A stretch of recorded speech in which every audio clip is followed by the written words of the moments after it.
Hop là, c'est l'intro de DBZ parce que c'est l'intro du live. Voilà, et il est 20h32, je crois que je n'ai jamais commencé aussitôt.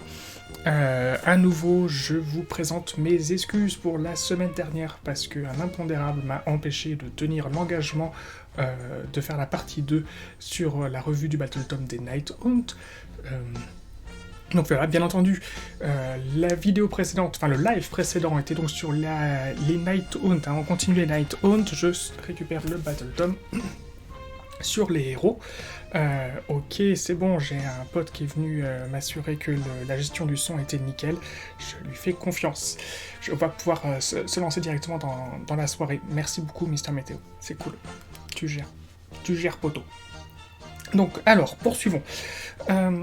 Nous étions donc sur les Night Hunt lors du live précédent et des vidéos qui sont en cours d'installation au format VOD sur YouTube. On a vu les héros Night Hunt, hein, on a vu qu'il n'y avait pas un très très grand nombre. On a notamment pu constater qu'il y avait, entre guillemets, 3 types de héros. Nos 3 héros nommés qui sont un petit peu des entités plus ou moins centrales, un peu des, je vais pas dire des impondérables, mais des unités qui étaient difficiles de passer à côté. Hein. Elles sont très importantes, très efficaces dans notre armée, notamment en ce qui concerne les... Je baisse encore un peu la musique, on sait jamais. Je suis devenu un peu frileux au niveau de la musique. En ce qui concernait Lady Olinder et donc dans les poum, là j'étais sur le plateau de gestion du stream, mais il faut que j'aille sur...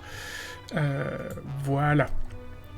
Donc, en ce qui concernait Lady Olinder et Reckoner the Grimheller, hein, Lady Olinder Mortar of Grief, et qui étaient donc effectivement des unités qui, notamment grâce à leur coût en points, qui étaient plutôt faibles, qui avaient été réduits depuis 2 ans régulièrement, de tranches de 20 points en 20 points, et bien, c'était donc des unités qui étaient très aisées de positionner notre armée et qui étaient même souvent des pièces centrales. On a constaté que, en ce qui concernait Kurdos Valentian, c'était une unité nommée qui était moins évident de positionner dans son armée. Elle n'était pas mauvaise ni inutile pour autant, mais elle nécessitait de, disons, une stratégie un peu plus fine. Je dis pas que les autres unités héros nommées sont des unités bourrines, pas du tout, c'est juste qu'effectivement, il est moins évident de se dire qu'on va rentabiliser les 160... Combien de points il coûte déjà Alors, hop là, pardon pour le frottement des papiers avec le micro. Hop là, comme ça je vais l'ouvrir directement à la bonne page, le profil de Night Hunt. Alors, Kurdos Valentian 160 points, c'est bien ce que j'avais dit, Lady Olinder 200 points, et Reckoner 170 points. On se souvient qu'il est 10 points plus cher que Kurdos Valentian, c'est bien ça.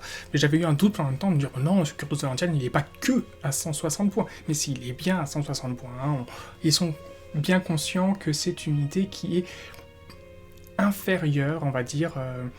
par rapport aux autres, oui, je vais pas nuancer, elle est inférieure, voilà, elle est inférieure, elle est plus difficile à jouer, elle est plus difficile à rentabiliser sur le champ de bataille, mais ça reste une pièce, une figurine entre guillemets ultra classe physiquement, hein, et également, une figurine qui permet des tricks de jeu hyper intéressants, sachant que c'est quand même une figurine, si je dis pas de bêtises, qui est sur un socle de 60 mm. Ah bah non, comme par hasard c'est le dernier. Kurdos Valentian est sur un socle de 60 mm, tout comme Lady Olinder, et c'est l'une des rares unités de l'armée qui est sur un aussi gros socle. Les plus gros socles sont sinon le Black Coach, que nous verrons plus tard ce soir, les X-Wraith, qui sont, mais c'est sur des socles, c'est la longueur, donc c'est plus difficile à prendre en compte, comme pour le Knight of Shroud sur monture, et le Sheish Reaper. Le Sheish Reaper. Ah, ça doit être le sort, ça c'est un sortilège, c'est un sortilège, le Sheish Reaper. Je pense que c'est la faux, c'est la fameuse grande faux, donc on verra à la toute fin de cette soirée. Donc, j'étais en train de vous dire qu'il y avait 3 types de héros, pour faire le lien entre le live précédent et ce soir. Donc nous avons 3 types de héros. On a dit donc les héros nommés, qui sont quand même dans l'ensemble des héros plutôt utiles, plutôt efficaces, et qui ont tout l'intérêt de pouvoir être placés notamment dans n'importe quel type d'armée de Nighthaunt. Si vous vous souvenez, lorsqu'il y a maintenant un certain nombre de semaines, on avait vu les héros des Stankas Eternal, et bien tous les héros nommés appartenaient à la faction des Ultramarines. Pas bien, c'est parce que j'ai joué récemment à Dawn of War. Donc je disais, ils appartiennent au Hammer of Sigmar. Et du coup, forcément, si on veut pouvoir les synergiser au maximum, il faut jouer dans le Stormhost des Hammer of Sigmar. Ce n'est pas le cas pour les Nighthaunt. Pour l'instant, ces héros nommés ne sont pas identifiés comme appartenant à une espèce de faction, je sais pas comment dire, oui, on va dire une sous-faction, parce que c'est comme ça qu'ils les appellent lorsqu'ils sont pas nommés par Stormhost, Clan, je sais pas quoi. Chez Games, ils appellent ça des sub-factions, donc des sous-factions. Donc ceci étant dit, je vous ai dit qu'il y a encore 2 autres types de héros. Il y a les héros qui sont des héros qui sont là, qui ont un rôle de synergie, en plus d'être capables de faire des choses au corps à corps ou à distance, mais leur importance, entre guillemets, est d'être là pour synergiser les troupes autour, que ce soit par leurs aptitudes personnelles ou par des aptitudes de commandement. Et on a des héros qui n'ont pas cette capacité-là. Alors, on va refaire très rapidement ce petit tour. Les héros qui, d'abord, ont cette importance, cette qualité de synergie pour les troupes autour. Nous avons le... alors là, parce qu'ils leur ont donné des noms, alors Grolok the Jailor. Grolok the Jailor. Grolok the Jailor. Donc c'est le Spirit Tourmente. Voilà. Donc le Spirit Tourment, on a vu qu'il a ici des capacités qui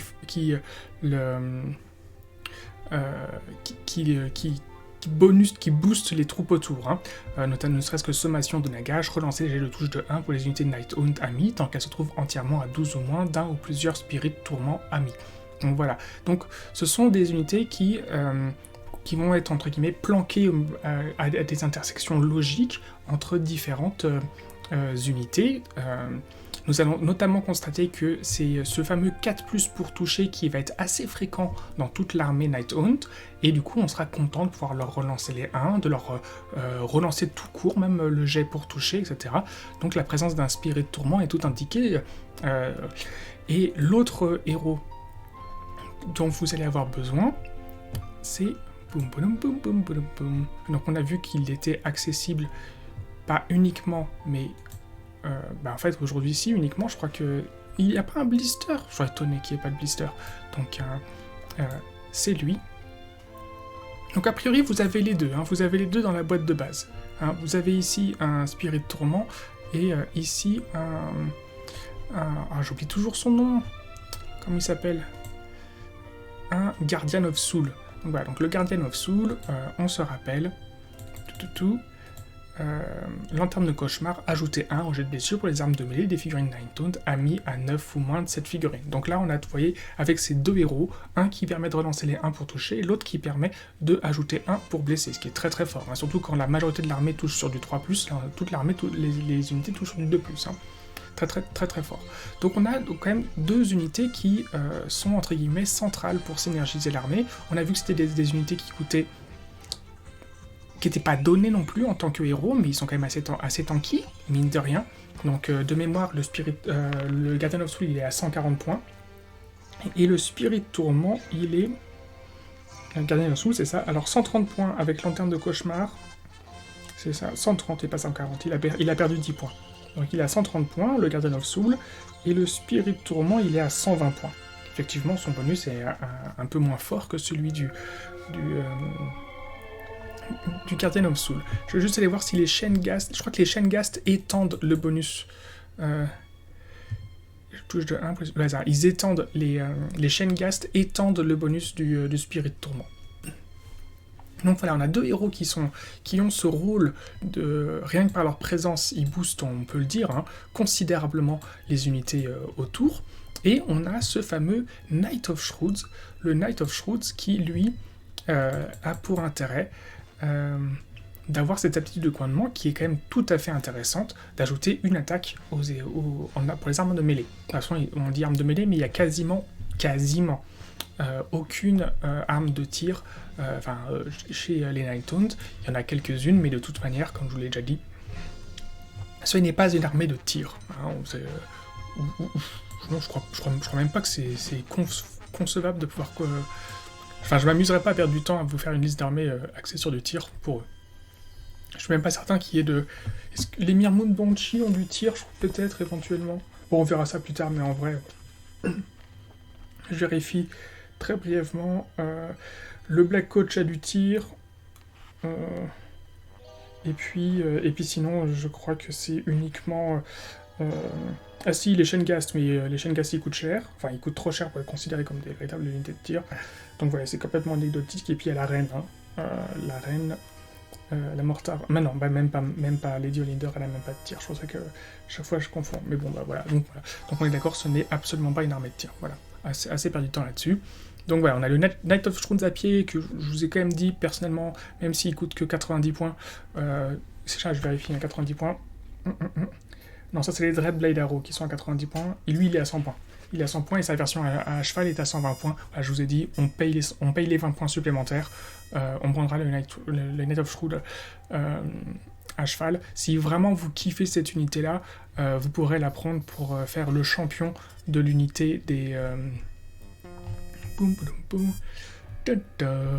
Voilà, des Bloodghast revenantes, parce que c'est quand même une unité qui est ultra classe, les Bloodghast revenantes. Moi, c'est mon unité préférée de l'armée, personnellement, même si en vrai, j'aime toutes les unités de cette armée. Voilà, vous la prendrez pour faire le héros, le champion de cette unité.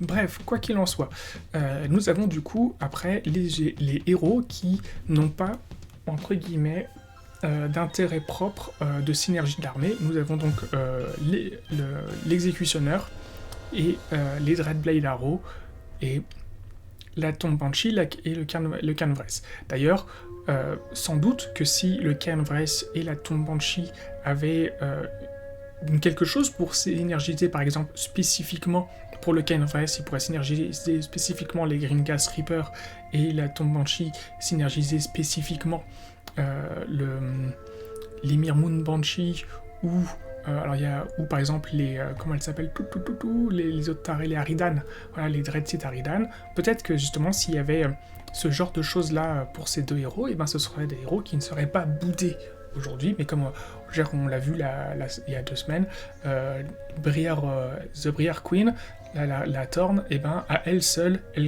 est l'équivalent des deux, et je vous l'ai dit, hein, si vraiment vous souhaitez rajouter un petit peu de variété dans votre armée au niveau des héros, et bien quitte à vous dire est-ce que je prends une Tomb Banshee, un Cairnwraith, etc., bah non, vous irez prendre la Briar Queen parce que à elle seule, elle fait les deux.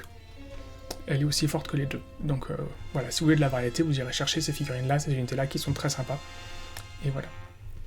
Donc voilà, on a vu 3 types de héros, les héros nommés qui sont quand même des héros intéressants, des héros qui sont là pour synergiser et qui sont en fait entre guillemets des permanents, hein. Vous aurez systématiquement un Guardian of Soul, si ce n'est 2 dans votre armée, et même très certainement aussi un Spirit Tourment.